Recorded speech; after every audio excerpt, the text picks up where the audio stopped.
feeling satisfied with this, Micah said, "Now I do know that Jehovah will do me good." JG 17. 7-13, but Jonathan was not of Aaron's lineage and thus was not even qualified for priestly service, which only added to Micah's error. New 3. 10. In those days, the Danites, searching for territory in which to dwell, sent out 5 spies, who eventually came to Ephraim as far as the house of Micah and got to spend the night there. While near Micah's house, they recognized Jonathan's voice, found out what he was doing there, and had him inquire of God so that they might know whether their venture would be successful. The priest told them, "Go in peace. It is before Jehovah that your ways in which you go." JG 18. 1-6 They subsequently spied out Laish and returned, telling their brothers about it, whereupon the 5 spies and 600 Danite men girded for warfare headed for that city. En route, as they passed Micah's house, the spies told their brothers about his religious articles and suggested their acquisition. The Danites took these and also convinced the Levite that it would be better for him to be a priest to tribe and family in Israel than just for one man. They then took him, the ephod, the teraphim, and the carved image and went their way. JG 18. 7-21. Shortly thereafter, Micah and a company of men pursued the Danites. Upon catching up with them and being asked what was the matter, Micah said, "My gods that I made you have taken, the priest too, and you go your way, and what do I have any more?" At that, the sons of Dan warned of possible assault if Micah continued following them and voicing protest. Seeing that the Danites were much stronger than his band, Micah returned home. JG 18. 22-26 The Danites thereafter struck down and burned Laish, building the city of Dan on its site. Jonathan and his sons became priests to the Danites, who kept the carved image of Micah, which he had made, set up for themselves all the days that the house of the true God the tabernacle continued in Shiloh. JG 18. 27-31. 2. A Levite of the Kohathite family of Uzziel, of which he was head, and his brother Ishia II, when the Levitical service assignments were distributed by David. 1 Ch 23. 6, 12, 20. 24. 24, 25. 3. Descendant of King Saul, son of Jonathan's son Merib-Baal-Mephibosheth. He is also called Micah. 1 Ch 8. 33-35. 9. 39-41.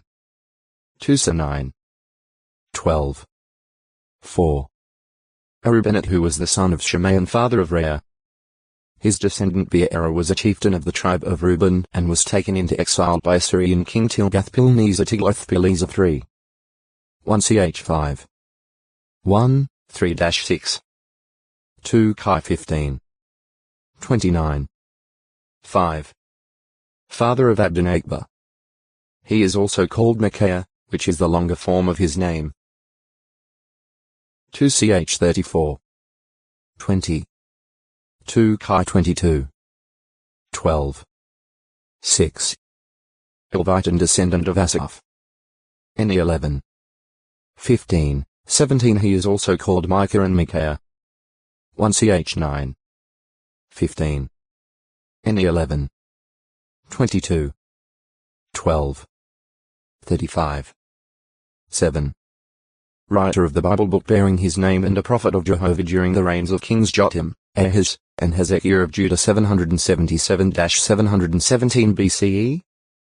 Micah was a contemporary of the prophets Hosea and Isaiah. The exact duration of his prophetic activity is uncertain. His prophesying apparently closed by the end of Hezekiah's reign, when the composition of the prophet's book was completed. Mic 1. 1. Ho 1. 1. Issa 1. 1. Micah was a native of the village of Moresheth, of Jerusalem. O textoi acute miritra longo. Micah's prophetic words regarding Samaria's desolation must have been delivered before that city's destruction in 740 BCE, and evidently his oral pronouncements were committed writing before the close of Hezekiah's reign.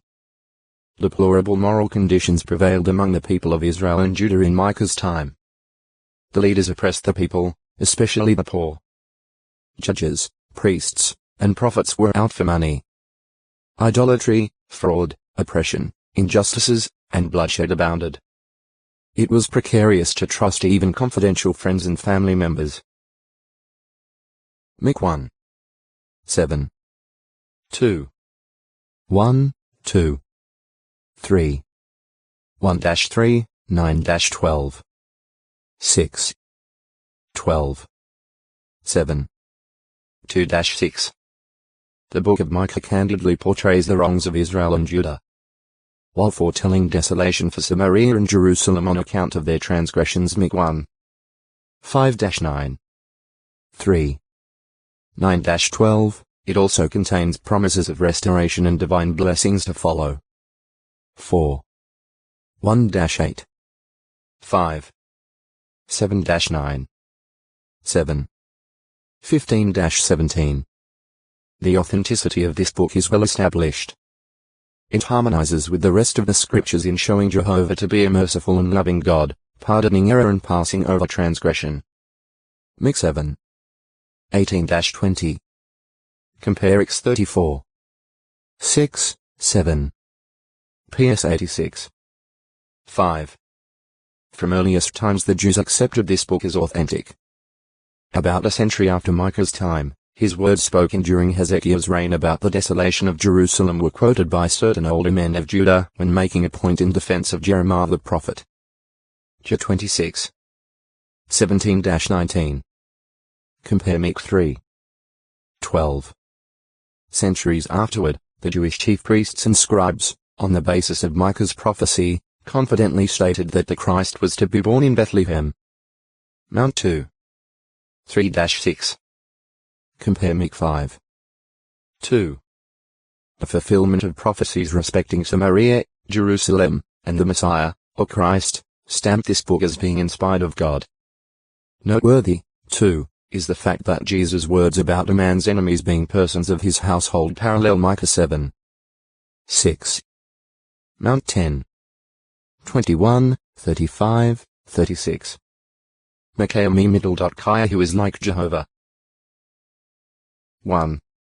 Wife of King Hoboam, daughter of Uriel of Gibeah, and the mother of King Abijah of Judah. She's also called Maacah.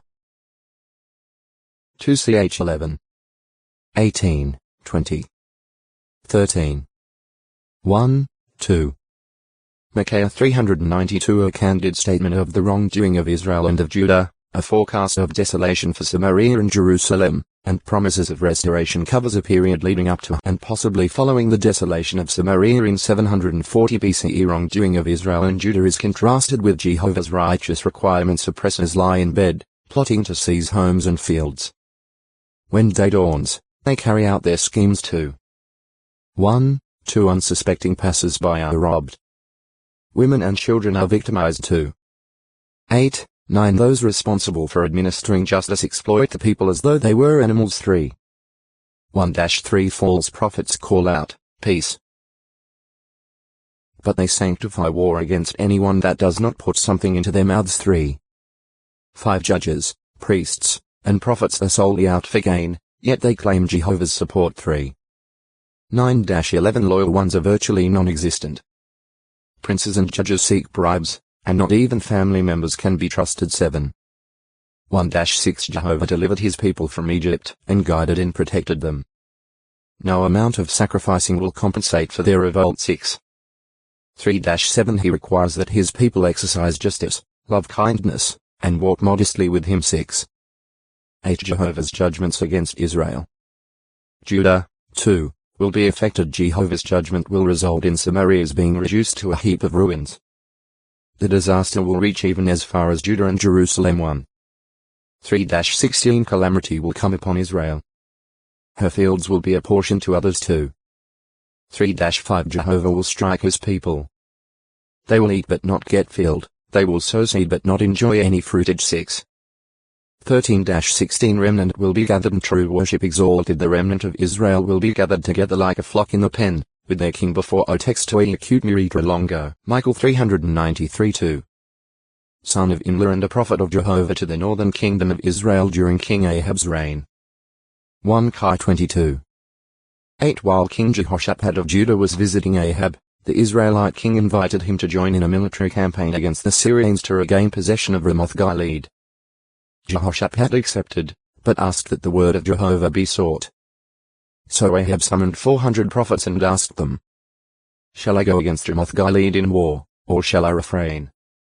They answered in the affirmative, saying that Jehovah would give the city into the king's hand.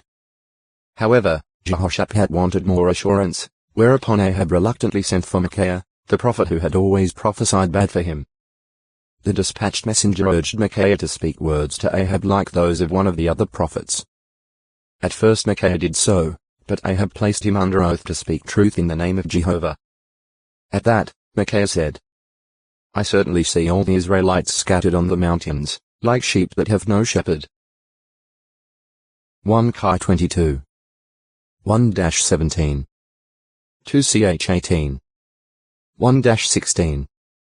Micaiah then proceeded to relate his vision of Jehovah sitting on his heavenly throne and asking assembled spirit creatures, "Who will fool Ahab, that he may go up and fall at Ramoth-Gilead?"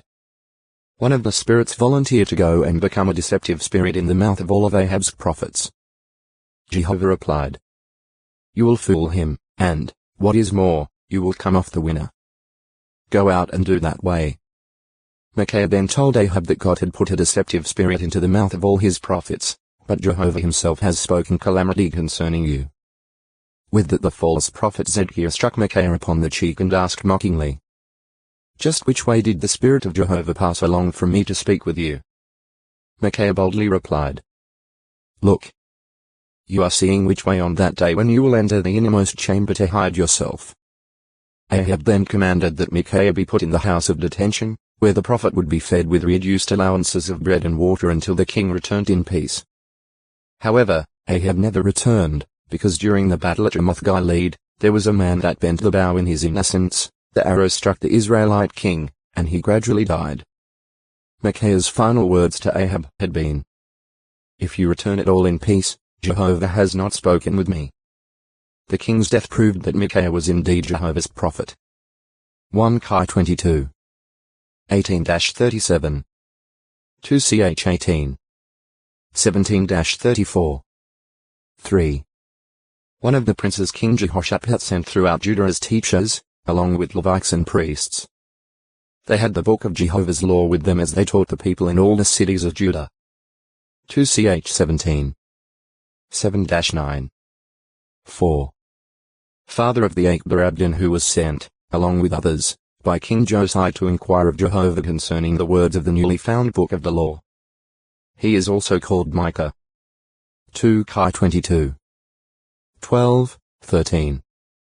2 Ch 34. 20, 21. 5. Son of Gemariah the son of Shaphan. He was present in the dining room of his father, Gemariah, when Baruch publicly read there the roll containing Jehovah's words through Jeremiah against Israel, Judah, and all the nations. After hearing this message, Micaiah reported what he heard to King Jehoiakim's secretary and princes. 36. 2, 9-13. 6. Ancestor of the priest Zechariah, the latter being among those with trumpets at the inaugural ceremony of Jerusalem's rebuilt wall. He is also called Micah. N 11. 22. 12. 31, 35. 7. A priest among those with trumpets who played in one of the two thanksgiving choirs participating in the inaugural march for Jerusalem's rebuilt wall in Nehemiah's day. NE 12. 40, 41. Michael Middle. Who is like God. 1. The only holy angel other than Gabriel named in the Bible, and the only one called Archangel. Jude 9. The first occurrence of the name is in the 10th chapter of Daniel, where Michael is described as one of the foremost princes. He came to the aid of Otex to acute Miritra Longo. Michael 394. It is only logical, therefore, that the voice expressing this commanding call be described by a word that would not diminish or detract from the great authority that Christ Jesus now has as King of Kings and Lord of Lords.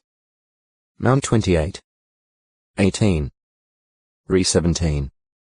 14. If the designation Archangel applied, not to Jesus Christ, but to other angels, then the reference to an archangel's voice would not be appropriate. In that case it would be describing a voice of lesser authority than that of the Son of God. There are also other correspondences establishing that Michael is actually the Son of God. Daniel, after making the first reference to Michael 10:13, recorded a prophecy reaching down to the time of the end 11:40 and then stated, "And during that time Michael will stand up, the great prince who is standing in behalf of the sons of Daniel's people." 12:1 Michael's standing up was to be associated with a time of distress such as has not been made to occur since there came to be a nation until that time. 12:1 In Daniel's prophecy, standing up frequently refers to the action of a king, either taking up his royal power or acting effectively in his capacity as king. 11. 2-4, 7, 16b, 20, 21 This supports the conclusion that Michael is Jesus Christ, since Jesus is Jehovah's appointed king, commissioned to destroy all the nations at Ha-Magedon. Re 11. 15. 16. 14-16. The Book of Revelation 12. 7, 10, 12 specifically mentions Michael in connection with the establishment of God's kingdom and links this event with trouble for the earth. And war broke out in heaven. Michael and his angels battled with the dragon, and the dragon and its angels battled. And I heard a loud voice in heaven say, "Now have come to pass the salvation and the power and the kingdom of our God and the authority of his Christ, because the accuser of our brothers has been hurled down. On this account be glad, you heavens and you who reside in them. Woe for the earth and for the sea." Jesus Christ is later depicted as leading the heavenly armies in war against the nations of the earth. Re 19. 11-16 This would mean a period of distress for them, which would logically be included in the time of distress that is associated with Michael's standing up. 12. Since the Son of God is to fight the nations, it is only reasonable that he was the one who with his angels earlier battled against the superhuman dragon, Satan the devil, and his angels.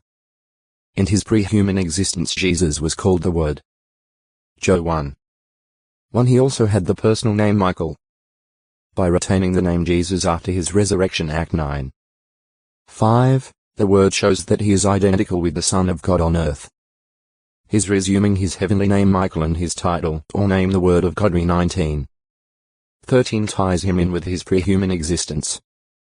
The very name Michael, asking as it does, who is like God, points to the fact that Jehovah God is without like, or equal, and that Michael his archangel is his great champion or vindicator. 2.